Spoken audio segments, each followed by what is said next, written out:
الله الله على السمسمية، الله على سمسمية إسماعيلية وبورسعيد والسويس، الله على أهل منطقة القناة. وحشتنا الأيام الجميلة دي، وحشنا الجماهير جوه الملاعب. الله عليك يا سمسمية، الله عليك يا شعب إسماعيلية وبورسعيد والسويس. النهاردة أنا معايا رمز من رموز اللي السمسمية كانت بتغني له جوه الملاعب، ملاعب الإسماعيلي وملاعب مصر كلها. الكابتن الكبير والأخ العزيز والصديق الصدوق الكابتن سيد عبد الرازق. أهلا بيك يا أبو كابتن كباتن. اسامه، اهلا بيك كابتن اسامه. أنا مبسوط إن أنا معاك النهاردة. انا اللي مبسوط، انا بشوفك كل مده دلوقتي. شفت الجو الجميل ده يا كابتن طبعا سيد؟ انت طبعا بتقول اسماعيليه وبورسعيد لان انت لعبت في الناديين الكبار دول، الاسماعيلي ما هو والمصري. انت عارف يا كابتن زمان يقولوا لي ايه، انت بتحب الاسماعيلي ولا المصري؟ فانا اقول ايه، انا احب المصري لكن اعشق الاسماعيلي. احب المصري طبعا لكن اعشق الاسماعيلي. بلدك طبعا يعني بورسعيد. البلد طبعا. لكن عشقي كله وحبي الكبير الاسماعيلي. زي انت مثلا، ما انت برضه اول زي امبارح حضرتك من كان اول الأنطرة. امبارح اسامه كنا في قعده آه. بنتكلم على هدافين الدوري وهدافين الكاس. آه. قلت لهم اسامه خليل في ماتش واحد خد هداف الكاس مصر. قلت له جاب بالظبط، 5 ماتش اجوان واحد. في ماتش السكه الحديد الاولمبي. الاولمبي. لا بس انا قلت لهم السكه الحديد. الاولمبي مظبوط. قلت لهم في ماتش واحد كان جاب قبل كده 3 اجوال، وبعدين في ماتش واحد جاب 5.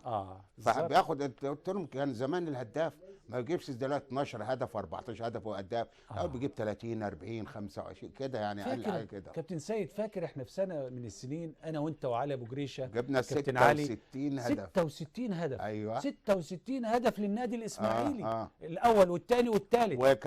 وكان في ايام ما كناش بنلعب مع بعض، حد فينا بيبقى متعور وحد موقوف. انما ما. وفاكر في الوقت ده كابتن شاذلي الله يرحمه، شاذلي مره جاب السنه اللي انت بتقول عليها جبنا 66 هدف. هو جاب 34 هدف. وانا جبت 33. وانا ما كنتش بلعب، كنت انت وعلي اللي بتلعبوا انصايدين وانا بلعب اونجرايد. ايوه. فكنا نخرج بعد الماتش نسمع فهم عمر 7 و5.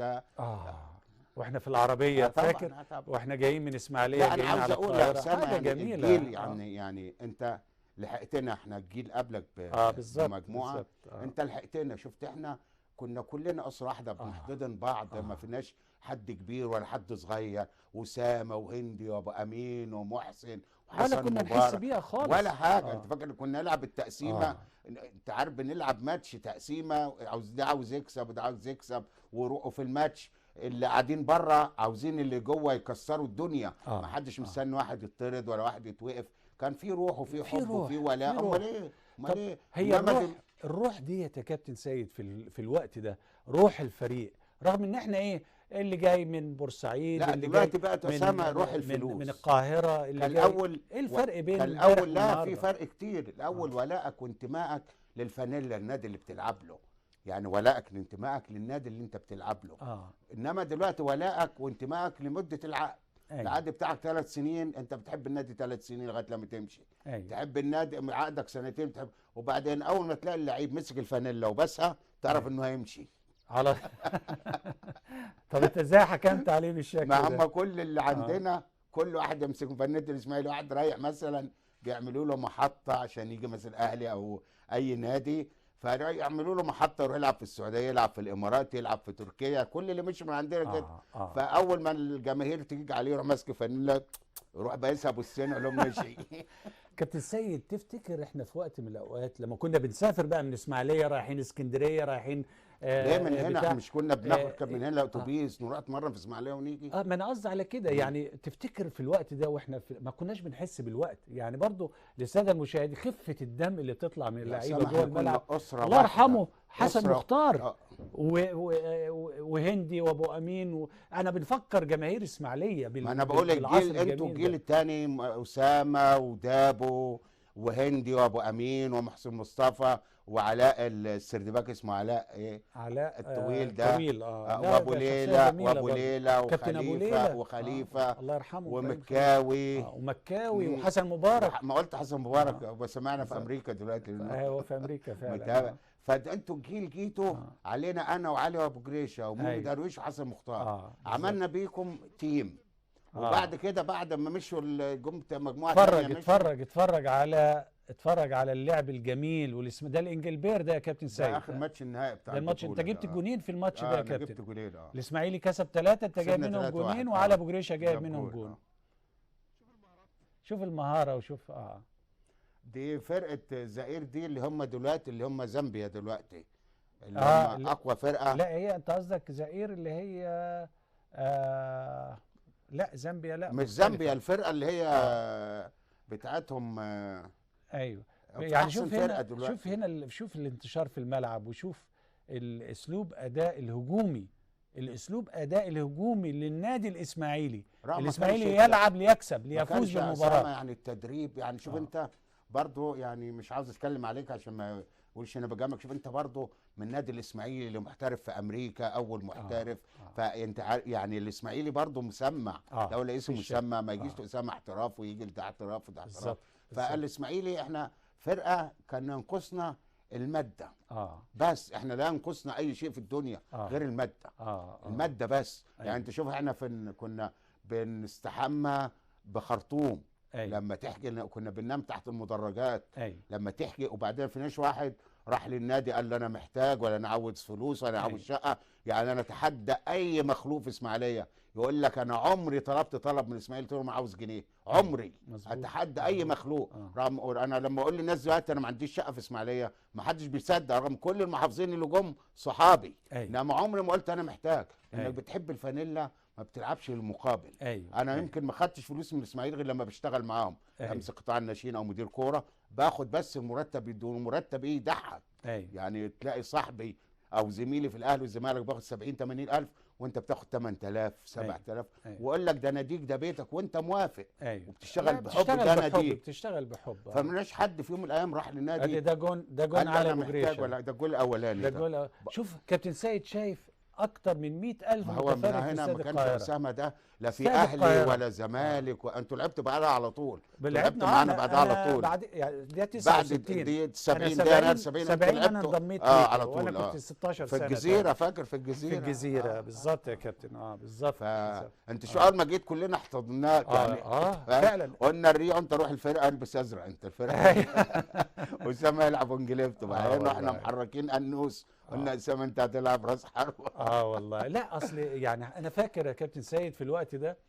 كان مساله انك تحتضن زمايلك الصغار الحقيقه كانت ظاهره جميله جدا. لان كان معظمنا في الوقت ده بنلعب. انا كنت بلعب تحت 16 سنه لو تتذكر. ايوه وغيري وامين داب ومش عارف تحت 19 بس سنه. انا كنت متبنيكم كلكم. بس انت كان علي مثلا يزعق لاي حد انا راح اخده واقول له معلش انت عارف علي عاوز كذا مش عارف ايه. عارف علي يضرب وانا الم. لا والله ايام جميله كابتن سيد. فاكر ميمي درويش لما كان يجي يقول لنا هاتوا لي جول. ايوه بس يقول لك هاتوا لي جول وما لكمش دعوه. انما دلوقتي في كسبان 4 وهو بتخسر. يعني في انديه في كسبان 4 زي يعني ماتش افريقيا بتاع سموحه فرقه كسبان 4 وكانت هتتغلب. يعني طب هل الديفنس خليني افكرك الله يرحمه كابتن ميمي درويش. وهنرجع بقى للنهارده طبعا لان احنا بعد اللقاء معاك معانا مستر اشتراكه والدكتور ابراهيم فارس. تفتكر يا كابتن لما كان الله يرحمه ميمي درويش يبقى قاعد على الكرسي بعد الغداء مباشره وقبل المباراه، خلي بالك قبل المباراه وهو قاعد على الكرسي بعد الغداء وبعد كده هندخل على الاوض بتاعتنا عشان نريح يعني وكده لا ينطق بكلمه واحده. وكل اللي معاه مش عارف كام قرش ولا كام بتاع عاملهم زي السلسله. ويا ويل اللي يتكلم لا ويعد على صابعه. هو ماشي ايه درجه التركيز العاليه دي يا كابتن؟ انت فاكر لما كان الوزير الحب فاكر الدكتور عماره هو قاعد مجلس هو وكيل النادي الاول كان ذكر العمليه دي. فاكر لما كان يجي يقول لك انا عاوز تركيز بالراحه. يجي المحافظ معاه المعلم الكبير الله يرحمه عثمان احمد عثمان الله يرحمه يجي معاه 100 واحد ما تسمعش صوت الابره. كله يجي يسلم وما تسمعش صوت حد وهو بيسلم. وتقعد وكله قاعدين مستنيينك لغايه لو الراجل يقعد معانا قعدته ويمشي. عثمان يقول لك انا راح اتفرج على المهندس عثمان ما اتفرجش علينا ماتش كوره من اوله ابدا. كان بيبقى قلق جدا وقلقان بيبقى في البيت وما ما يروح ما يجيش الماتش، عشان غير لما يجيش الماتش غير لما يقولوا له الاسماعيلي كسبان. فاكر كان يجي لنا. فاكر يا كابتن لما كان يجي لنا مركز شباب الجزيره بالعربيه، كان وكان يعني الله يرحمه يا رب ويحسن اليه، يعني حقيقه ليه تاثير وفضل علينا كلنا يعني حقيقه.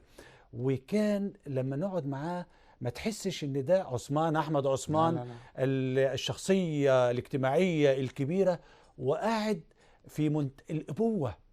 احنا ليه افتقدنا الكلام ده النهارده؟ افتقدنا لانه المعلم الكبير، انت جيت على نقطه يعني لازم نتكلم فيها. المعلم الكبير كان لامم كل الناس. كان يقولوا له اسامه بيكرهك يجيب اسامه، سيد يجيبه سيد. يعني عارف ما كانش ما عنده، ما يسمحش لحد الا لما يشوف بعينيه. ودي الاداره الصح. الراجل بيجيب كل الناس، اللي بيغلط بيوقفه عند حده، انما ما بيسمحش لاي حد. عمره ما سمع لحد، رغم عندنا الناس عندنا كان كتير بيوصلوا، انما الراجل عمره ما سمع لحد. ابراهيم نفس الاسلوب. ابراهيم انسان طيب جدا وراجل. مهندس ابراهيم عثمان امال ايه؟ في كل الصفات كويسه، بس في عيب قوي انه بيسمع. انا قلت له قبل كده ما تسمعش. انت ابراهيم ابن المعلم الكبير. انت راجل قوي وراجل ابيض لعلمك. لا ابيض لو سفحت قلبه كده سيبك، بقول لك انه قوي مش قوي. ممكن تقول الو؟ الو يا بزوكه. اهلا وسهلا. علي. ايوه ازيك يا اسامه حبيبي ازيك؟ ايه المفاجاه الجميله؟ عايزين بقى مشاكل يا بزوكه بقى. ايه المفاجاه الجميله دي يا علي؟ ازيك يا حبيبي؟ اسامه ازاي الحال؟ اهلا بيك اهلا بيك. معايا كابتن سيد عبد الرازق حبيبك واخوك. هديه شويه يا اسامه، هدي بزوكه شويه. طيب هديه ماشي. منك ليه؟ منك ليه يا علي؟ اتفضل يا حبيبي اتفضل. ازيك يا اسامه ازاي الحال؟ بخير الحمد لله. كله كويس؟ كل خير الحمد لله. طمني عنك، وانا فرحان باللي انت بتعمله في وادي دجله حقيقه. الله يخليك يا اسامه. والله ربنا يوفقك، وبرده الاسماعيلي ان شاء الله باذن الله. لا طبعا هيعود مره اخرى ده هو الاساس الاسماعيلي طبعا. بالظبط مش عايزه كلام. بالظبط لان فربنا سهل. بس انا بقول حاجه يا كابتن اسامه وكابتن سيد. ايوه. يعني الناس فاكره ان الاسماعيلي هيرجع بسهوله، يعني بسرعه. أيوة. لا الناس ما تستعجلش. الاسماعيلي هيرجع لكن أيوة.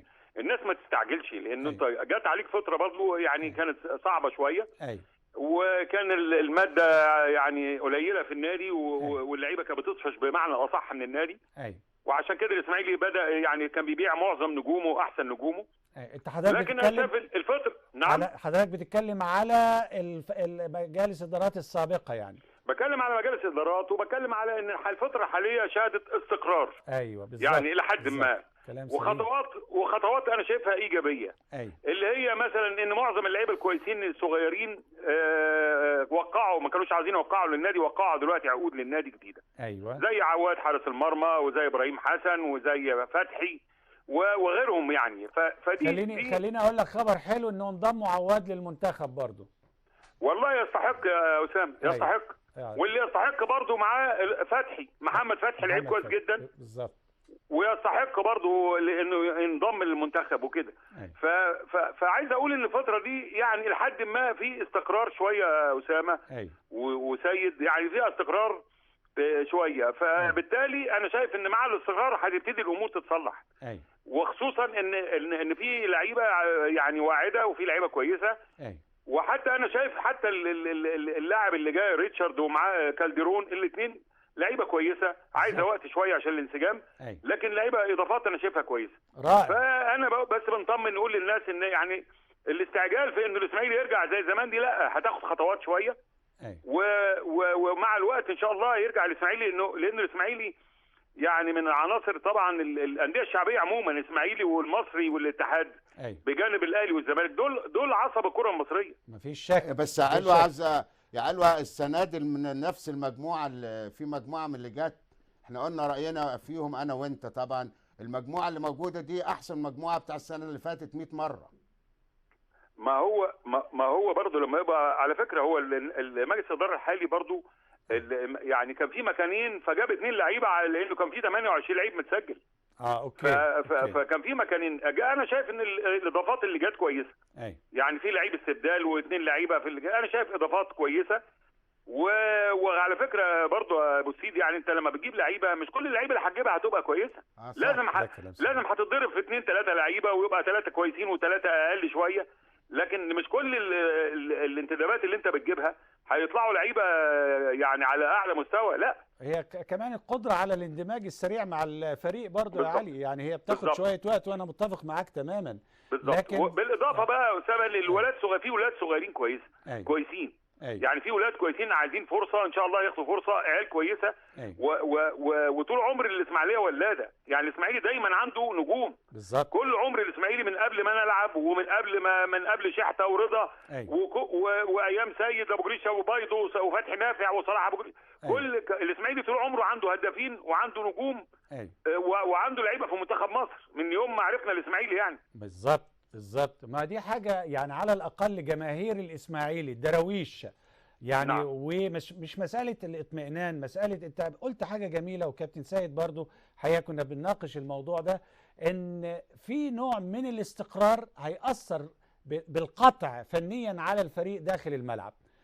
وده اللي احنا الى حد كبير عايزين نمسك الشعره دي ونبني من الشعره دي. فانا شايف يا كابتن علي ان بعد اذنك كابتن سيد ان لابد ان احنا نتقدم بقى النادي الاسماعيلي، وعلى الاقل نشارك لعوده النادي مره اخرى طبعا لمكانته اللي يستحقها الاسماعيلي الكبير. علي قال لك انه اسماعيلي عندنا ناشئين كويسين. انا قلت في احدى البرامج، قلت طالما ترتيبنا والناس اللي جم مش عاجبين الناس اللي المسؤولين الموجودين، عندنا الناشئين نلعب بالناشئين جنب 5 6 من اللي احنا مختارينهم كويسين، ونلعب. هيبقى عندك السنه الجايه لعيب الاسماعيلي مركز اسماعيليه كلها، مش هتحتاج تجيب حد. انما ما لعبش حد، ما فيش حد من الناشئين لعب لغايه دلوقتي. مفيش ولا واحد من الناشئين. يعني شوف بامبو لما لعب عمل ايه؟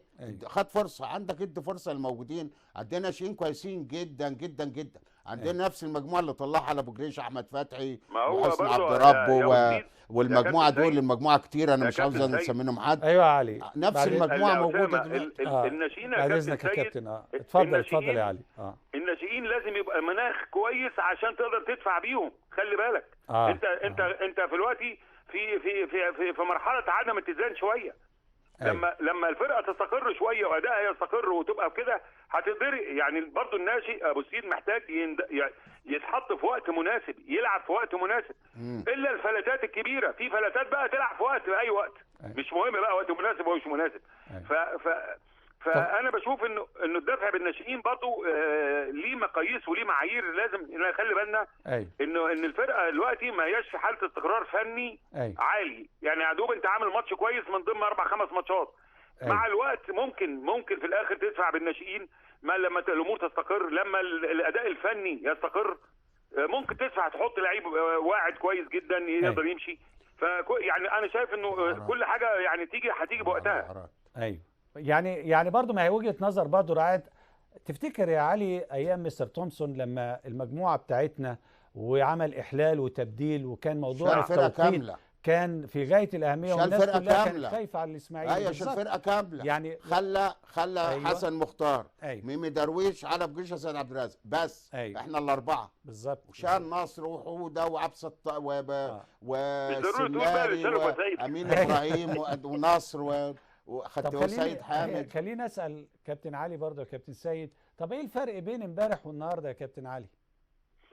امبارح والنهارده ان انت هقول لك يا كابتن اسامه، احنا كنا المجموعه معلش انا مش بقولها يعني كده، احنا كنا مجموعه قدام عندنا الخبره زائد ان عندك قدره على العطاء. مش خبره وانت مش قادر تأدي، لا انت عندك خبره. اذا كان يعني بنتكلم مثلا انت المجموعه اللي جت يا اسامه واضيفت لينا كانت 71 71 بالظبط 71 يعني بنتكلم على مجموعه طبعا واعده مجموعه شباب واعد. وكلنا شايفينها بعينينا الاثنين، شايفين ان فلان وفلان وفلان وفلان دول لعيبه جامدين ولعيبه هيبقوا كويسين مع ناس قادره على انها تدي زي انا وسيد عبد الرازق، وكان ميمي الله يرحمه، وكان برضو انوس. كابتن علي موجود. انا هستأذنك كابتن علي بعد اذنك، بس لان حاليا احنا داخلين على اذان العشاء ان شاء الله، وانا عارف انك ما شاء الله ما بتفوتش صلاه، يعني ربنا يحميك يعني. فاسمح لي اتفضل. احنا وانتوا طيب اعزائي المشاهدين فاصل ونواصل.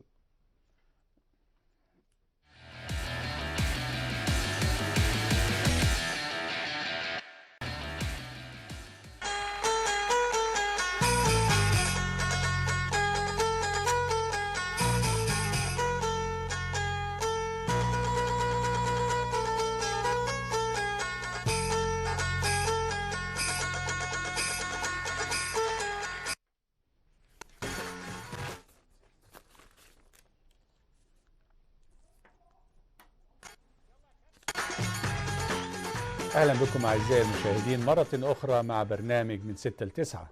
حوار ممتع يا كابتن سيد. طبعا كابتن علي حوار ممتع أسرع حوار لا هي المفاجأة حلوة يعني. طبعا. أستاذ جمال أبو المكارم المخرج والإعداد. لا أنت عندك إعداد ما شاء الله بأمانة والله ما شاء الله. ومحمد هاني وصلاح حاجة تفرح بأمانة ما شاء الله يعني. الدكتور عمارة وعلى أبو جريشة يعني حاجة جميلة.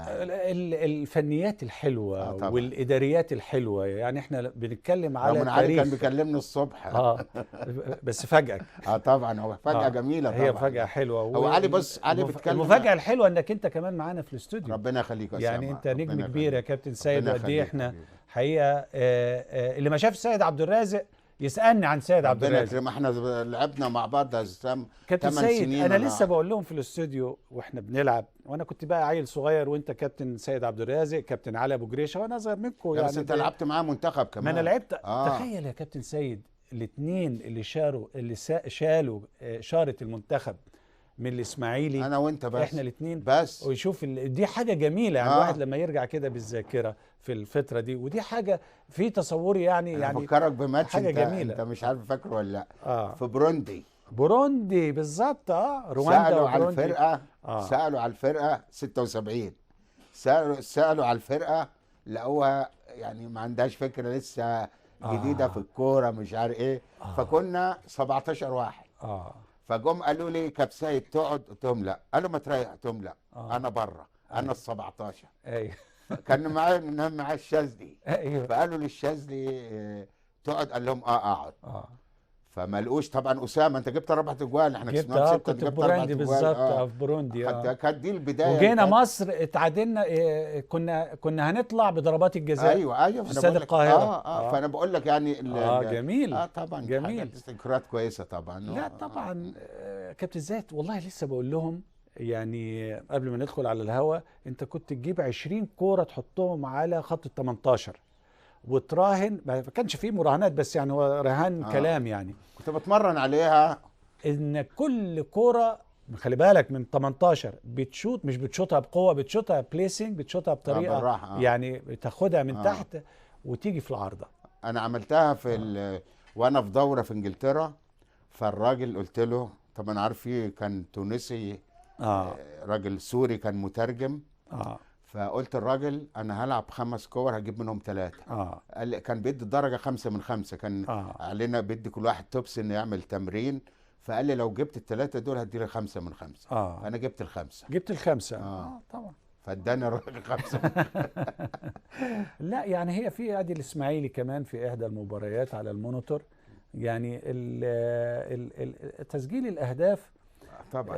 هبة. عاوز اقول لك يا اسامه يعني عاوز اقول لك طبعا انت راجل هداف. خدت هداف دوري 3 بالظبط. هداف الدوري وهداف الكاس. لا هداف الكاس ده ليه يوم الوعد. كنا بندور عليك. مش عارف انت كنت جايب 3 اجوال الاول. 4 اجوال. لا الاول كان 3 واللي سبقك ب4 عمال يقول لك فلان هداف الكاس. فلان هداف الكاس. واحنا كنا نلعب اخر ماتش انت بتقول اولمبيا بس انا كان اولمبي. فاحنا بقيت انا اجري ناحيه اليمين وارفعها لاسامه تاخد جول. علي يروح يعمل 1 2 مع اسامه يروح جول. فطلع بعد الماتش اسامه جاب 8 اجوال هداف الكاس. في ايام حلوه والله. ايام حلوه والله. عاوز اقول لك احنا يعني انا بتكلم ليه على لعيبه الاسماعيلي دول الموجود. اللعيبه دول السنه اللي فاتت وقبلها اللي قبلها كان ترتيب الاسماعيلي السادس. ايوه. السنه دي انت العاشر. لغايه دلوقتي العاشر. وبعدين مجلس اداره بقى له 7 شهور. فده مجلس قوي. مجلس كلنا تفائلنا خير. خدت بالك وجاي الخير كله جه على ايديهم. الراجل مع ابو السوده ربنا يشفيه يا رب كان بيدفع من جيبه. انما المجلس ده جه لقى الفلوس موجوده ولقى المساعدات. بس بيدفعوا كتير. معلش انا بحكي لك بمرض الله. فجاء المجلس ده جه عنده لعيبه السنه اللي فاتت وابو سعود جاب اللعيبه رغم سوء اللعيبه والاختيارات. انت طلعت كنت هتطلع الرابع بفرق 2 بونتين. يعني انت طلعت 5-3 بس. فانت عندك السنه دي انا مشترك في اللعيبه اللي جم. وبعدين الدليل على كده ايه حكايه اللعيبه اللي بتيجي يعني دلوقتي احنا عندنا مشكله السماسره اللي حوالين النادي الاسماعيلي. ما انا بقول لك يعني مساله انك تجيب 20 لعيب 30 لعيب دي ارهاق لميزانيه النادي. عندنا معظم وانت عندك ناشئين وعندك انا ماسك. انا بشتغل مع الاتحاد.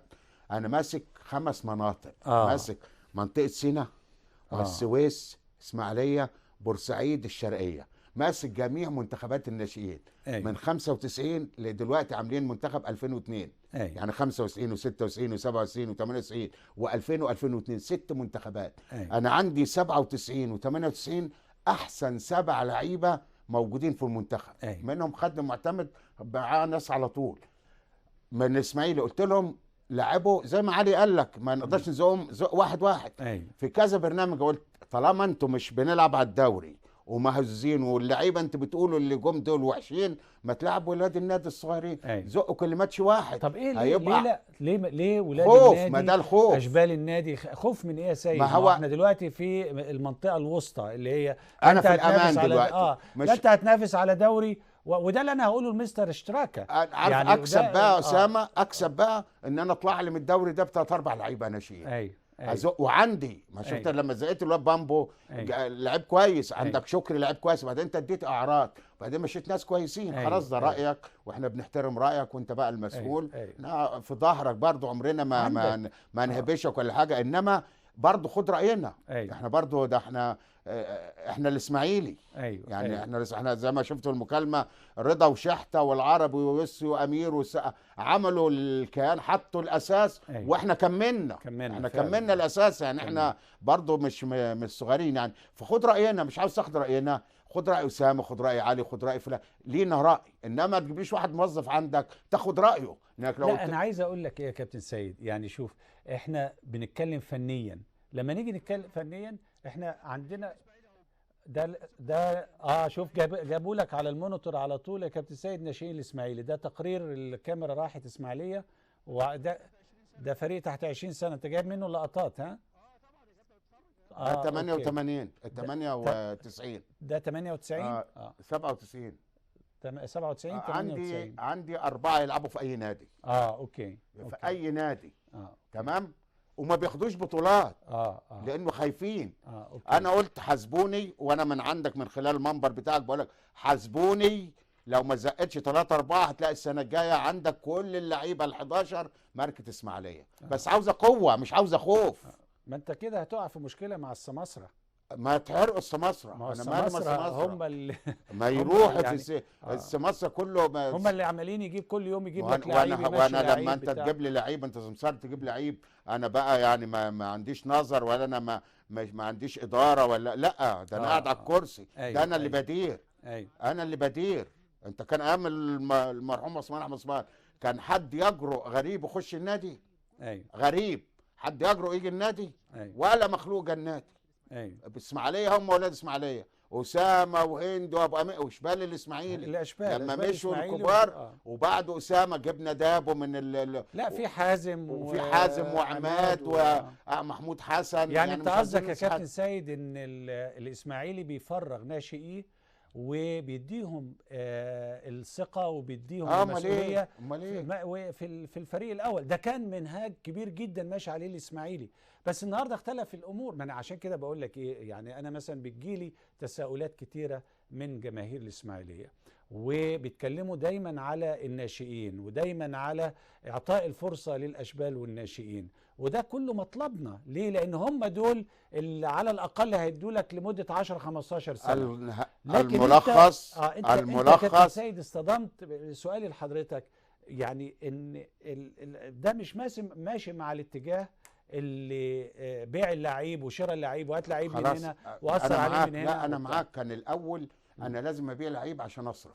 دلوقتي الحمد لله فضل من الله، ربنا كرمنا، عندنا نادي اجتماعي هيجيب لك فلوس، عندك ما هتأجر للبنوك، هتأجر للشركات، هيخب دخل الاسماعيلي دلوقتي ما ليش 30 40 مليون.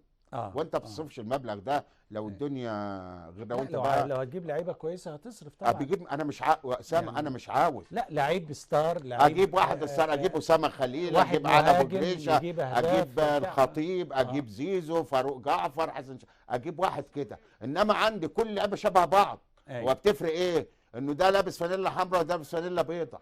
انما لعيبه الاسماعيلي لازم يحطوا في دماغهم انهم احسن لعيبه موجوده، واللي بيلبس فانيله النادي ده لازم ياكل النجيله، لان النادي دي غاليه مش اي حد يلبسها. طب خلينا اروح معاك يا كابتن سيد، اللعيبه الكويسه في نادي الاسماعيلي بتتاخد للاهلي والزمالك. مين اللي بياخدهم؟ الاسماعيلي كان الفترات اللي فاتت دي اللي هي مجالس الادارات السابقه كانت حديقه للاهلي والزمالك، الحديقه الخلفيه للاهلي والزمالك. اسامه وانا قعد مجلس اداره وانا قعد مجلس اداره سنه 90.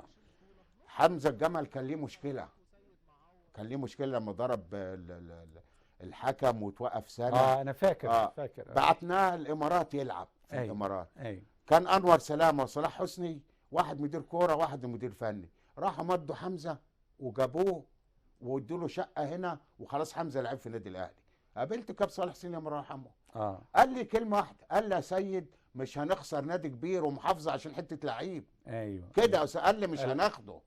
خلاص مش هناخده. طب ايه اللي بيحصل دلوقتي؟ بيحصل دلوقتي بيروحوا على اللعيبه قبل ما عقده ينتهي ب6 شهور ولا عاوزه قوه. انا بص اللي مش عاوز يلبس فانيله نادي يروح في 60 سلام. مش عاوزه يعني. قبل ما اقول يعني انا ما اقول لواحد تعالى جدد، تعالى سام جدد. هو مين اللي بيقول يا كابتن سيد؟ هو مين اللي بيأثر على اللاعب؟ يبقى النادي ماشي غلط. لا مين لما نيجي نتكلم فيها منطقيا يعني مين اللي بيأثر على اللاعب؟ مش كل لعيب ليه سمسار. السمسار بيدور للعيب على مصلحته ومصلحه السمسار نفسه. بص اسامه لو لفيت رجعت هتلاقي كل اللي قاعد على كرسي نادي الاسماعيلي وزير او مهندس. ما عندناش حد يعني، كلهم كده. يعني اللي ما عادش قاعد عميد ولا لواء، يعني كل اللي قعدوا كده على كرسي نادي الاسماعيلي كلهم اقوياء. كرسي نادي الاسماعيلي ده قوي، ما فيش سمسار يقدر يمشيه ولا سمسار يهز. انا النادي لا بتكلم اللي مش عاوز يلعب عندي. بتكلم بصفه عامه، مساله اغراء اللاعب. هو طبعا شوف، ما هو اللاعب جوه النادي، لكن لما واحد يكلمه ويقول له والله ده انا عندي النادي الاهلي هيعمل لك اعلان في التلفزيون وهيدي لك مش عارف كام مليون ومش عارف ايه، هو خلاص ملاك. اشمعنى احنا اسامه ما حدش غرانا ليه؟ لا ما هو ده زمن غير الزمن. ما انا جالي سانت تيان في فرنسا وانا وعلي جنة لما كنا في المانيا. بريمر. بريمر يعني لما قال لك النادي محتاجينكم. انا بكلمك ده اختلاف يا سيد. اختلاف يعني دلوقتي ده كان عصر، احنا بنتكلم على انت بتقول اختلاف. لا شوف مين اللي كان قاعد على الكرسي ايامها. مين؟ يعني المهندس قال لك ده ناديك، ده بيتك، عاوز تمشي تقول له مش عاوز امشي، ده بيتك. يعني ما لا حد ضغط عليك ولا حد لوى ايدك، قال لك ده بيتك، عاوز تسيب بيتك وتمشي؟ قلنا له لا احنا قاعدين في بيتنا. لا طلبنا فلوس ولا خد. اللي مش عايز يلبس فانيله النادي مع الف سلامه. ما انا لو عندي ولاد النادي لما نحسبها كويس، لما كل سنه اطلع 4 خلاص انا مش محتاج حد من بره. اجيب اسامه خليل بقى، الخطيب، اجيب علي ابو جريشه، اجيب فاروق جعفر، اجيب بقى نجم من النجوم اللي اجيب متعب، اجيب جمال. انت فاهمني؟ يعني لاعب يختلف لاعب هداف. ايوه اجيب الناس دول وبعدين اخد مبدا اللي يمشي من النادي ما رجعوش تاني. ايوه اي واحد ساب النادي ومشي ما رجعش تاني. سواء مدرب او لعيب، طالما ساب النادي في اي وقت ما يقعدش النادي تاني. ده المبدا. انما واحد يسيبني وكلمه كويسه وده السمسار بتاعه يجيبه يشغله في النادي، وده يعني عندك النص اللي شغالين في النادي بالسمسره لانه السماسره واخده منه فلوس. طب هل ده يتفق مع سياسه اداره النادي الحاليه؟ لانها اداره ذكيه. انت بتتكلم على مجموعه من الرجال قدرات اداريه عاليه وثقافيه عاليه. انا قلت لك المهندس ابراهيم عثمان في كل الصفات الكويسه. راجل ناجح وقوي ومؤدب وابن حلال وقلبه ابيض وقوي بمعنى كلمه قوي، انما بيسمع. في عنده مشكله انه بيسمع، اللي حواليه بيوصلوا له اللي هو عاوز يسمعه. دي المشكله. يعني دي المشكله. يعني اعرف لما يقولوا له سيد عبد الرازق ضدك يجيب سيد عبد الرازق تعال اشتغل معايا، لما اسام ده تعال شغل واشوفه واكلمه. انما ما اسمعش وابعد ده وابعد ده وابعد، لا غلط. في كل الصفات اللي تتحط، يعني تحط على الجرح يطيب. كل الصفات كويسه في المهندس ابراهيم عثمان. الجدعنه والرجوله والقوه وشخصيه محترمه وخير لابعد الحدود. لما بنقصده في اي حاجه نقول له في حد تعبان مش عارف، الراجل عمره ما اتاخر. انما في عيب انه بيسمع واللي حواليه بيوصلوا له هو عايز يسمعه. دي المشكله. بس معلش هو يعني بص، ما هو اصلي يعني انت بتتكلم على عمل اداري وبتتكلم على منظومه احنا كلنا طبعا عايزينها تنجح، مفيش شك، كاولاد للنادي كمحبين للفريق. احنا ماليش مصلحه. لكن هي الفكره هنا ان كل اسلوب اداري او كل طريقه بتختلف عن الطرق الاخرى. يعني احنا زمان مثلا كان الود والحب والكلام. النهارده الوضع في الانديه اصبح صعب جدا. مش مع المهندس ابراهيم عثمان. اصبح ليه؟ صعب. مش مع المهندس عبد العثمان. ليه؟ ابن المعلم. ايوه، ده مدرسه المعلم. ايوه، ده من مدرسه المعلم. ايوه، يعني مش اي حد يقول له حاجه. أيوة. المعلم كان بيلم مصر كلها. أيوة. انت فاكر لما كان يسافر معانا صحفيين بيشتمونا أيوة. ويقول لك هاتهم. أيوة. فاكر لما صحفيين يقول لك هاتهم طبعا. وما بيسيبهمش. أيوة. ويجبرهم. الله يرحمه كابتن نجيب المستكاوي. ويقول لك وكان بيجبرهم السعداني بأدبه وشغله ويجيبهم بيجبرهم يكتبوا علينا غصب عنهم. كان يهبشك فلان يهبشك في الجرائد يقول لك سيبوه هاتوه. أيوة. هاتوه. أيوة. مش عارف ايه. انت فاهمني. أيوة. عمره ما ساب حد. كان لامم كل الناس. أيوة. ويعرف ده ضد النادي بيجبره بالادب. أيوة. وبالشغل انه يكتب عن نادي كويس. يعني من كلامك كابتن سيد انت بتطلب من مجلس اداره ان هو يلم الناس حواليه اللي هم رموز النادي. ايوه. رموز النادي حواليه. ايوه. ومش رموز النادي بس. يمكن ليهم وجهه نظر هو ليه غلط. وجهه نظر غلط. يعني وجهه نظر غلط. الكلام ده بيزعل طبعا. يعني انما وجهه نظر غلط. بقى انا يبقى عندي علي ابو جريش ما ياخدش رايه. النوس موجود في النادي ما ياخدش رايه. سيد عبد العزيز ما تاخدش رايه. انا عندي نجوم. عندي ناس كتير ما اخد راي الناس دي. الناس دي لما انت عارف اسامه كان وانا ماسك قطاع الناشئين. انت عارف انا عامل استماره ب 10 جنيه. ايوه. كنا لما نجيب 5000 جنيه او 5800 ده اعلى ايراد. كنا انا وعلي نشوف مين لما هو يمسك مين يجيب اكتر. ايوه. جميل بالعكس. انا جايب يعني انا جايب مبلغ انوس. اتصل بانوس اسالوه جاب مبلغ خيالي. كان انوس هو اللي بيدير النادي وكان معاه وكيل محافظه انه كان مجلس مش جاب مبلغ خيالي صرف على النادي. ايوه. ليه ما فيش واسطه في الدخول. اللي عاوز يجي اسامه بعت له واحد بديله استماره. انا بشتري استماره ب 10 جنيه اديها له. بنختار وبنستنى على اللعيب. دلوقتي اللي موجودين بياخدوا اللعيبه يجيبوهم انبي ويجيبوهم وادي دجله ويجيبوهم الانديه والمقاولين بيخطفوهم اسماعيليه ويدوهم كده. لا انا عاوز نرجع زي الاول. اولياء الامور يبقوا موجودين. نحافظ على ناشئيننا في الاختيارات. نشوف اللاعب مره واثنين وثلاثه ما نستعجلش وما يبقاش بها فيها واسطه بقى ده ابن فلان اخده. تعالى بقى انا وانت نتفرج على ال5 اهداف اللي جابهم الاسماعيلي في الماتش الاخير. شوف انا لما لعب الاسماعيلي هو ده الاسماعيلي. الجمال وشوف الحلاوه وهو ده الاسماعيلي. ده ماتش طايم. فرحان الدنيا كلها. ده الاسماعيلي رغم ان الفرقه ده الاسماعيلي بالظبط. وهو ده اللي احنا طالبينه. واللعب مش الاهداف وبس. تعال نروح اسوان انا وانت. يلا بينا. هنروح بالطياره بالقطر. لا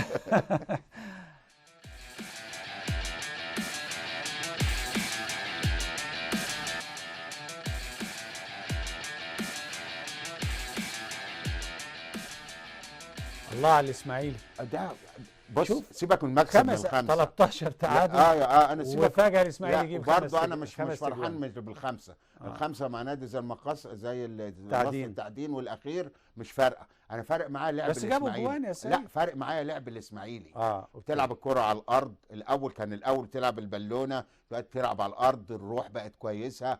كله بيجري. انت يعني رجعت الاسماعيلي رجع القوه بتاعته. اللعب الحلو بتاع الاسماعيلي بس يعني مش قوي. مش برضه 100% يعني. أيوة يعني نص العمى ولا العمى كله يعني. كان الاول ما فيش. انما بدات تلعب وتنقل. مع طبعا الجوال انت لو حظك كويس كنت كسبت كتير. انما بعد 13 مباراه تعادل تكسب مكسب كويس وخارج ارضك حاجه كويسه. عندك 4 ماتشات بقى كويسين جايين. والاسماعيلي بيلعب مع الفرق الكبيره كويس. انا بقى الاسماعيلي دول يعني ودي بقى شكري ودي بامبو ودي بقى اللعيبه دول. خلاص انا بقى عندي فرقه دلوقتي. وفرقه كويسه. والدليل على كده اتكلموا كتير على بامبو. انت ايه رايك يا كابتن؟ لعيب كويس. ايه مميزاته؟ زي اسامه خليل. سريع وبيجري وعلى الجول كويس وما بيخافش. ولد صغير. وعندك طارق الوحش عمر الوحش. وعندك ابن حمد. وعندك الوزة الصغير. وعندك ولد هرب راح روسيا. انا ممكن اجيبه من روسيا لو هم لو كلفونا يعني اجيبه. كلم مجلس الاداره. مواليد 98 احسن فروت. احسن فروت في مصر. اسمه ايه؟ راح يدرس. اسمه محمد لعيب كويس يعني. محمد صالح. لعيب هايل يا اسامه هايل. وايه رايك في محمد عواد؟ اللهم صل على النبي. انت قلت خبر كويس. انا طبعا ما قريتش اسمه انما انت بشرتنا بالخير انه راح المنتخب، وده حقه، يعني حقه في يلعب. امل، في امل الاسماعيلي يا عندنا امل، بس عاوزه قوه. القوه آه. انك ما تخافش، لعب بقى خلاص. انت مش هتطلع، مش هتخش انت يعني. لو من الاول او ال10 ماتشات اللي فاضلين، او ال12 اللي فاضل 14 ماتش اللي فاضلين، لو لعبت على الدوري هتبقى من الخمسه الاوائل. لو ما دخلتش مربع هتبقى ممكن تلعب بطوله عربيه. ونقدر نسعى لك انك تلعب في بطوله عربيه. لقيت نفسك مش هتقدر، زق بقى كل ماتش زق ولد. طب ايه اللي ينقص الاسماعيلي دلوقتي؟ ما نقصش حاجه ماديا الحمد لله، اداريا في استقرار كويس، مفيش مشاكل الحمد لله. المجلس اللي جاب رجاله ابراهيم عثمان، المهندس ابراهيم عثمان برجالته، ما عندهمش مشكله نهائي. ماديا الحمد لله النادي فيه فلوس دلوقتي، والشركه الراعيه اديته حقه. لينا فلوس بتيجي، عندنا مشاكل، جددوا لكل اللعيبه، مضوا اللعيبه. اتمنى مشكله محمد صبحي كمان تنتهي على خير، وما نستغناش عن محمد صبحي. محمد صبحي ابن النادي وكابتن النادي، اتمنى انهم يكلفونا اننا نخلص محمد صبحي، يديله حقه، يديله حقه بما يرضي الله. انت بتتكلم حقه ايه؟ حقه ماديا ولا حقه؟ 1,800,000 جنيه. أوكي. حقه. فما اجيش امضيه اقول له استغنى عن مليون وهديك 800 على 3 سنين، لا يعني ادي حق الناس بيرضي الله. طب هي دي مش اخطاء المجالس السابقه؟ العقود الكبيره اللي كانت بتتعمل. ايوه السابقه لان ده حق اللاعب، مفيش شك، هو من حقه ان هو يطالب بعقده. ما عندناش حد يستاهل المبلغ ده، العقود الكبيره دي. انما خلاص انت اتضحك عليك واتضحك على السابقين، وانت زي ما قلت انها لعبه سماسره. واتضحك عليهم لانه ما بياخدوش راي حد.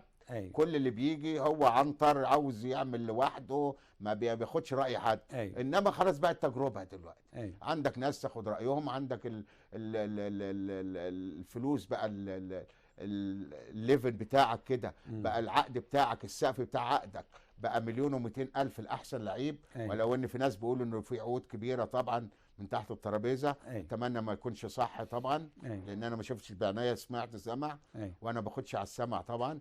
انما اتمنى طالما انت عملت سقف للعيبه، خلاص عرفت بقى اللعيب الشاذ اللي اجيبه ده ياخد اللي هو عاوزه، يبقى عندي لعيب نمره 1 سوبر. عند اولاد النادي عقودهم كلها معروفه، عقود صغيره. خلاص دخلك النادي الاجتماعي هيجيب لك فلوس كويسه، انت هتدير ان شاء الله، ما عندك استقرار اداري.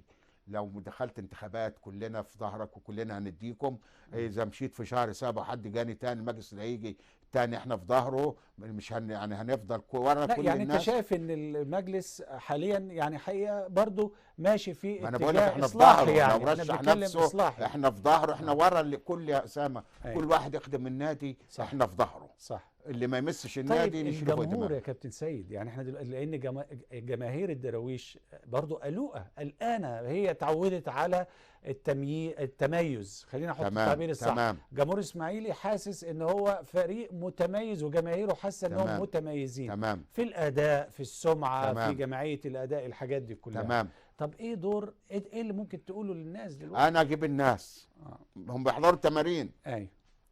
لو لقيت نفسي ماشي كويس ساعدوني ان انا اكمل وانا ماشي كويس. ماشي وحش ساعدوني ان انا هزق 2 3 من ولاد النادي. هنطلع السنه دي ب3 4 ناشئين، 5 ناشئين جنب اللي عندنا، هيبقى عندنا 10 12 واحد موجودين في ال 18 لعيب او ال 20 لعيب، هيبقى موجود فيهم على الاقل 12 13 واحد كلهم ماركه اسماعيليه. يبقى السنه اللي بعدها ربنا يكرمني اجيب لعيب كده كويس، خدت بالك، جنب الناس الموجوده دي. والسنه الجايه يطلع لي من مواليد 98، لان السنه الجايه ما فيش 20، يطلع لي 98. ازق ال3 4 الموجودين. عندي فرقه من اسماعيليه تلعب لي 5 6 سنين، والقطاع بيشغل بقى.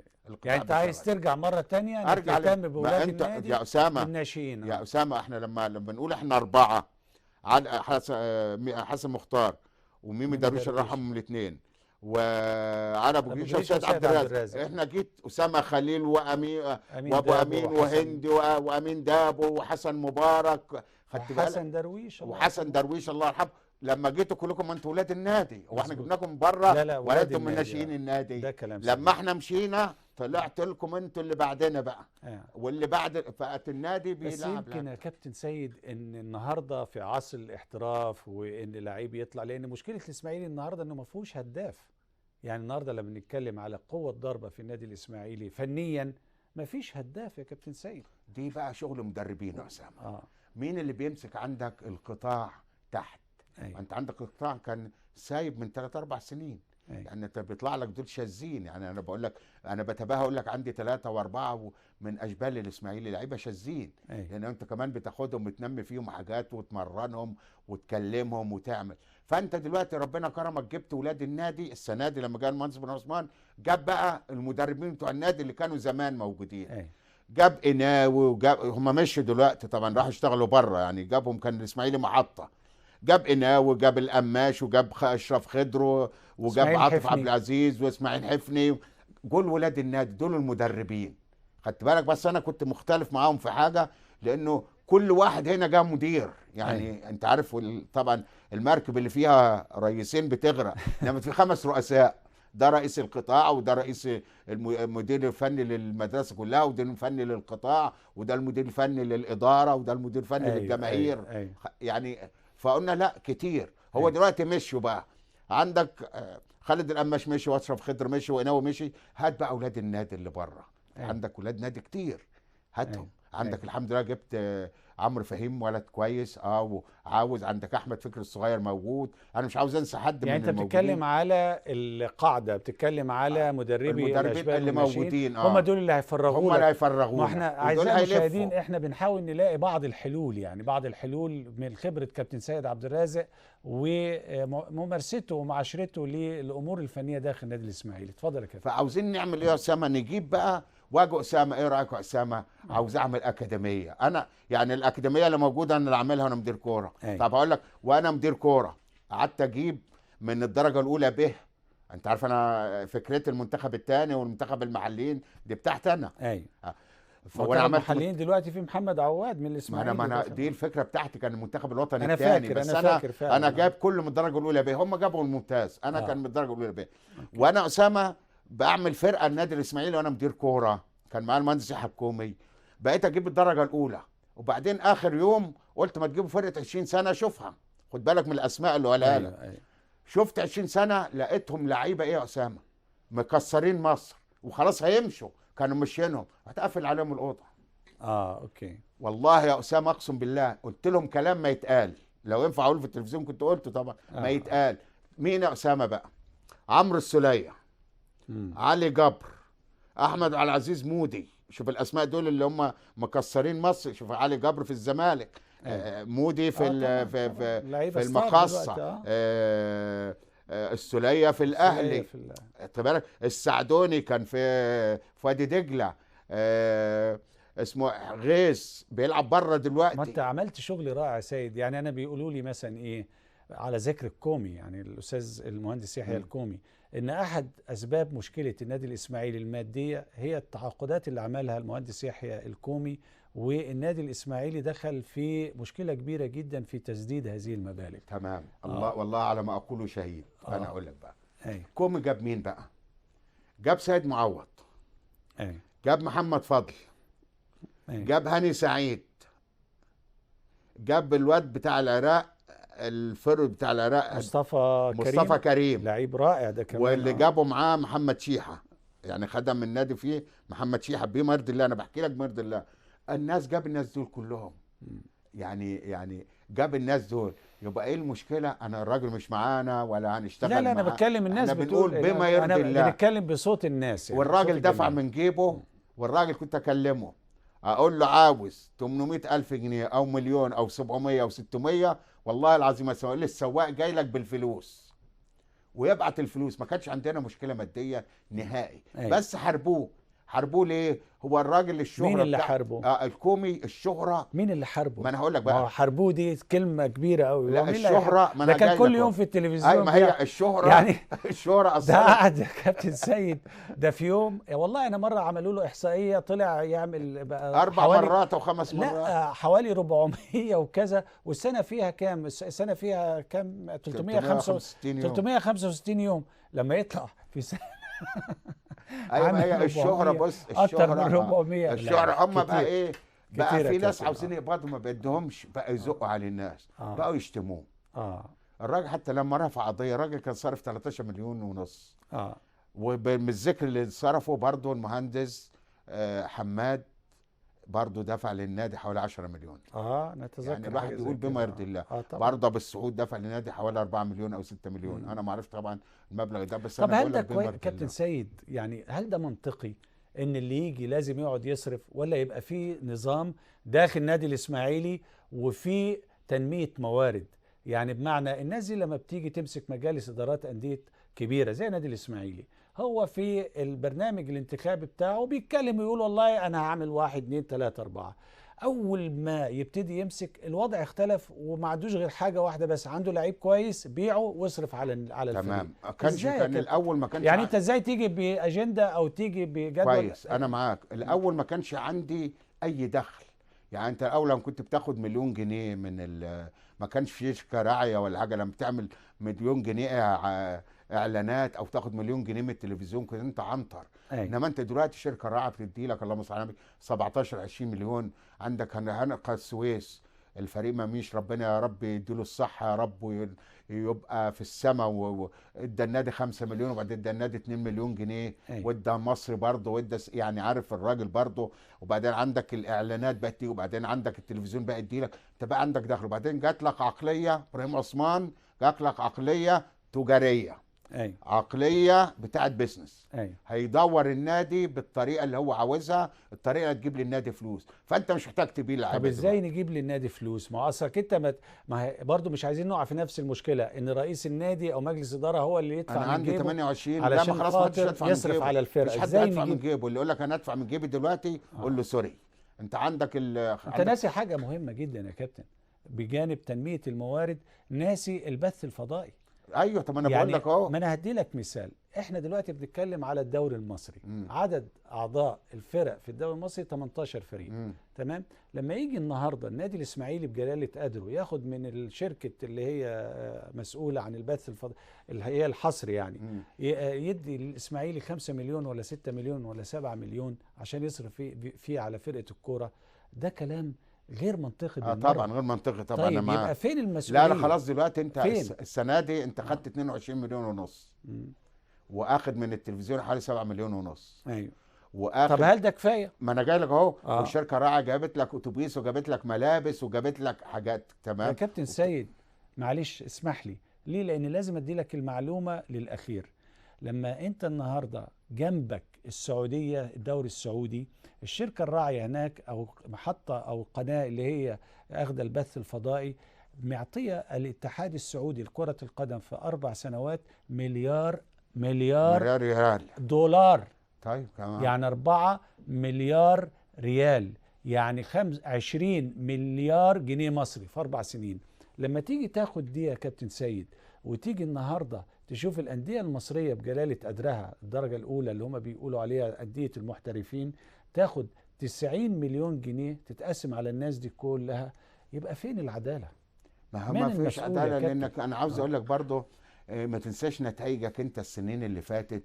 لا أنت شايف المبلغ 90 مليون. لا بس الأهلي بياخد حوالي 140 مليون في السنة عشان بطولات، ونادي الزمالك نفس الحكايه. ايوه. انما مفيش حد بياخد بطولات بعد كده. 140 مليون ازاي يا كابتن؟ واذا كان كل الميزانيه اللي بيدوها لا بياخدوا ليهم شركات ثانيه. هم ليهم شركات ثانيه. لا شركات ثانيه، بس انا بتكلم على العائد بتاع البث. انا بقول لك احنا جالنا دلوقتي، لان الاسماعيلي بيعاني من المساله دي. لا انت جالك دلوقتي العقليه التجاريه. ابراهيم عثمان عقليه تجاريه. هل تفتكر ان ابراهيم عثمان هيرفض ان هو يتعاقد مع الشركات دي بالمبالغ الزهيده؟ لا هو هيتعاقد ابراهيم عثمان خلاص. بس تفتكر انه هيتعاقد لا ما انت عقدك انتهى دلوقتي. انت عقدك السنه دي انتهى مع الشركه الراعيه. انت بقى اتفق براحتك. انت عندك الملعب واحنا في ظهرك. احنا جماهيرك واحنا السنيده بتوعك. انت تعاقد واحنا في ظهرك. واعمل كل اللي تشوفه صالح النادي اعمله وكلنا وراك. انت هتبدا من جديد بقى. جات عندك احنا عندنا نادي الاجتماع اسامه هيدخل لنا يعني انا مش عاوز اضرب مبلغ. قصدك على النادي الاجتماعي؟ انت عارف دلوقتي عملوه حديقه المرحوم رضا. ايوه هو ده انت قصدك على النادي الاجتماعي القديم. انا عاوز كمان هو حاجه جميله انه يفكروا في المرحوم رضا. عاوز كمان يبقى الحاجه الاكبر للمعلم الكبير وبعدين رؤساء النادي التانيين. يعني مش عاوز اهضم حق الرؤساء. فاروق حمدان، محمد رحيل، سعد الجندي، محمد ابو السعود، صلاح حسب الله، اسماعيل عثمان. مش عاوز اهدم حق الناس دول. يعني المعلم الكبير اي حاجه كل فوق دماغنا التانيين بقى. يبقى كل واحد حاجه باسمه للناس. وبعدين الناس بقى الموظفين بقى ما ننساش الدينامو ابراهيم الحجان الله يرحمه، الله يرحمه، ما ننساش الناس اللي ما ننساش مرتضى فندي، ما ننساش الناس اللي عمل. وبعد كده اللعيبه تناسي واحد مهم جدا، زكي سالم. ما انا بقول لك مش بعد كده الناس دي هتدي الناس دي حقوقها. دي حاجه جميله انك تبدا برضا، تبدا بقى المعلم. لا انا كنت عاوز يبدا بالمعلم الكبير. ده حقه علينا المعلم الكبير ان يبقى النادي باسمه كله، الاستاد بتاعه استاد، نعمل استاذ عثمان احمد عثمان، نعمل مدرج، ده مدرج فلان، ده مدرج، يبقى كل الناس اللي خدموا النادي دول. ورأفت عبد العظيم عشان ما ننساش اسمه. انا قلت الدكتور عمار ولا لا؟ شاف المنشآت بتاعت الاسماعيلي يا كابتن سيد؟ ما انا بقول لك ده لسه. ده انت عندك في بنك هيأجر منك. يعني ده حاجه دي من الاشياء الجديده اللي معموله دلوقتي. امال ايه لسه ولسه بيبنوا فيه، هيبنوا ان شاء الله. ده هيخلص هيخلص ان شاء الله قريب، وهيعملوا الافتتاح الاولاني. بس انا بطلب من خلالك برضو انهم يبقوا رحماء على الاعضاء الجداد. يعني مفيش حد في اسماعيليه يقدر يدفع 20,000 جنيه. يعني نبدا ب5 ب7 للناس كده يعني. هو العضويه الجديده دلوقتي بقت 20,000 جنيه. يعني انا مش عاوز ابدا ب20، ابدا للناس الغلابه ب5 7 كده يا اسامه. وبعدين اعمل بقى عضويه فخريه مدى الحياه بقى للناس اللي خدموا النادي. العمالقه الكبار بقى، اللي هم اللي انا سميت لهم رؤساء الانديه دول. وانا اللي خدموا النادي، اللي جابوا بطولات للنادي، اللي خدموا النادي، اعمل لهم العضويه دي. يبقى عضو او عضو عامل، اعمل له الحاجات دي. يبقى انا رديت جزء للناس اللي خدموا النادي الاسماعيلي. عشان اللي بيلعب واللي موجود يقول لك ده خدموا الكبار، يبقى هيخدمونا لما نبطل. يبقى كده يا استاذ. وبعدين عاوز بطله يعني خليه يوم بقى من خلالك انت. انا بهنيك على البرنامج طبعا. انه انا كنت قاعد مع المستشار مرتضى منصور، وكنا بنعزي في بدر حداد. فسألوه سؤال، قالوا له بدر حداد كان بياخد مرتب كذا، هنعمل ايه؟ قالوا يزيد 1000 ويبقى معاشه شهري من النادي. انا عاوز نادي الاسماعيلي يعمل كده يا اسامه. انا عاوز نادي الاسماعيلي. عندنا اللعيبه القدام بتوع الاسماعيلي مش لاقيين ياكلوا. اللعيبه القدام بتوع والجداد الجداد مش لاقيين ياكلوا. عاوز النادي يعني ناخد خطوه زي نادي الزمالك. يعني انا عجبني المستشار مرتضى منصور. المطلوب يعني ايه المطلوب ان انا يبقى معاش لاسرتي. انا مش عايش، انا مش انا بضرب مثل، انا مش انا يعني مثلا في ايمن رمضان ليه فلوس في النادي ما خدهاش، اعمل له معاش. احمد رزق اعمل له معاش. السنار اعمل له معاش. زفيرس اعمل له معاش. سيد مبروك اعمل له معاش. عبد الستار اعمل له معاش. الناس الكبار اللي خدموا النادي دول ومشوا توفوا واهليهم مش لاقيين ياكلوا، اعمل لهم معاش ان شاء الله 1000 جنيه. يا سيدي اخصم من العقود بتاع اللعيبه. اخصم مكافاه اللعيبه كل ماتش كل واحد 100 جنيه، يبقى عندك مبلغ. يعني في اسره من اسماعيليه، يعني الله يكرمك ابو رجيله والمجلس عبد المنعم الحاج وشوبير والناس دول بيدوا لهم مبلغ شهري. انا كاسماعيلي انا اولى بالناس دي. انا اولى ان انا ادي ولادي بدل ما اروح اتحايل واشحت واطلب من ده. فاخصم 1% من العقود. كل ماتش اخصم 100 جنيه من كل لعيب اللي انت بتديها له للناس الغلابه دول. ويبقى في مرتبات شهريه للناس دول بكرامه بقى. بكرامه زي ما نادي الزمالك عامل ونادي الاهلي عامل. يعني انا كنت مع شادي في برنامج النادي الاهلي، قال له بنعمل صندوق للعيبه بتاع. قلت له انا لعبت معاكم سنه ما تنسونيش. يعني حطوا اسمي معاكم. هحكي لك حكايه جميله قوي. انا كنت في البرازيل، ولما كنت ماسك كاس العالم للناشئين 97، فطلب مني ان انا اطلع من امريكا على ساو باولو. ليه بقى يا كابتن سيد؟ عشان نعمل دعوه لبيليه. كان وقتها بيليه كان وزير الشباب والرياضه البرازيلي، فكانت لازم الدعوه تتقدم بطريقه رسميه، تمام، وبحضور احد الشخصيات، يعني احد المصريين يقدمها له. فاستقر رايي على اسامه خليل. فرحت على انت كنت سفير بتاعنا اسامه. فرحت مش على مجامله يعني. رحت يا كابتن سيد على ساو باولو. فلما رحت على ساو باولو كان طبيعي ان انا اروح لسانتوس، لان انا رايح لبيليه. وبيليه النادي بتاعه سانتوس. بعد كده طبعا عرفت لا ده المقر بتاع الوزاره في برازيليا، قصه تانية. المهم وانا في سانتوس بقى يعني شوف الجمال حقيقه، لقيت نادي سانتوس عامل مبنى صغير كده للاعبي سانتوس القدامى. لا مبنى كده أيوة صغير أيوة أيوة للاعبي سانتوس القدامى. أيوة. في كل حاجه يا كابتن سيد، عندهم اوضه اجتماعات بتاعتهم، عندهم حتى اوضه فيها السبوره بتاعه شرح طرق اللعب. ما انت بتستفيد بقى من طبعا من طبعا. الكيانات اللي هي السابقه ديت اللي ليها خبرات عاليه جدا، وبوفيه منفصل، كل حاجه حاجه قايمه. شوف يا اسامه، انا بتفرج على الدوري الاسباني على طول، شفت هم اللي بيموت بيكرموه ازاي. شوف الصمت لما بيقفوا دقيقه حداد ما بتسمحش ابره. كله واقف في انتباه. وشوف بقى ما بيسيبهمش. احنا عاطفيين احسن من الناس دول بره. يعني الناس دول مش احسن مننا. يعني عند لا انا متفق معاك. وعندنا ناس خيرين. ما انا لو كل يعني نادي انت كابتن سيد كنجم من نجوم النادي الاسماعيلي بتطالب إدارة الإسماعيلي الاهتمام بالقدامى قدامى اللاعبين وده حقيقة مطلب عادل جدا ومطلب مطلوب. وكل واحد يا كابتن أسامة ليه فلوس اديها له. يعني ازاي دلوقتي لا هل هي يعني بصرف النظر عن الفلوس، لأن طبعا ده الوضع المادي ده مهم جدا، على الأقل يحس بكرامته وكرامة العيش يعني، لكن حتى معنويا. يعني أنت بتتكلم على ده كان نجم الجماهير بتتكلم وتتغنى بيه وخدم النادي وخدم. صعب جدا انك تسيبه يعني في مرحلة هو محتاج لك فيها. يعني ده نداء منك لإدارة الإسماعيلي. الإدارة أي إدارة تيجي أي إدارة تيجي، حتى لو احنا دخلنا، لو أنا دخلت أنا هعمل كده. ولازم يبقى الناس دول ليهم حاجات. بص أسامة، أنت فاكر أنت الفرقة الوحيدة فرقتك انت لما كسبت الترجي في الترجي في تونس لغايه دلوقتي ما حدش كسبهم. بنتباهى ليه؟ ليه؟ نجم النجوم عمل حاجه بيجي لما يحصل له حاجه لازم اقف جنبه. لازم اقف جنبه. ده خدم وانا لاعب، وخدم وهو مدرب، وما خدش حاجه من النادي. انما اللي خد وسرق النادي ونهب النادي، اللي خد 1 و2 و5 لا ده مش محتاج. انما اللي ما لحقش زي احمد رزق، زي محمود حسن، زي السناري، زي الناس اللي ما لحقوش دول اديهم. يعني اراعي الناس دول وراعي الزفيرس.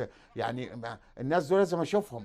مبروك، عبد الستار، حوده، ليستون. والله يا كابتن سيد انت شخصيه جميله، ربنا يكرمك. جميله، وانا سعيد بحواري معاك. وعايز اريحك بقى شويه. ربنا يكرمك. وبشكرك جدا على اللقاء الجميل ده. ورجعتني لزمن حلو. انت اللي رجعتني. والله. وفرحان بيك، وفرحان بكابتن علي ابو جريشه، وفرحان بعبد المنعم. لا بس انت الوزير الدكتور عبد المنعم. بنتكلم في التليفون على طول لحسن. لا طبعا، لا بالعكس، بس انا مبسوط ان احنا مع بعض. ربنا يخليك يا اسامه، ربنا يخليك. اعزائي المشاهدين، فاصل ونواصل. معانا مستر اشتراكا، فرانز اشتراكا، والدكتور ابراهيم فارس عضو مجلس اداره نادي الاسماعيلي. انتظرونا.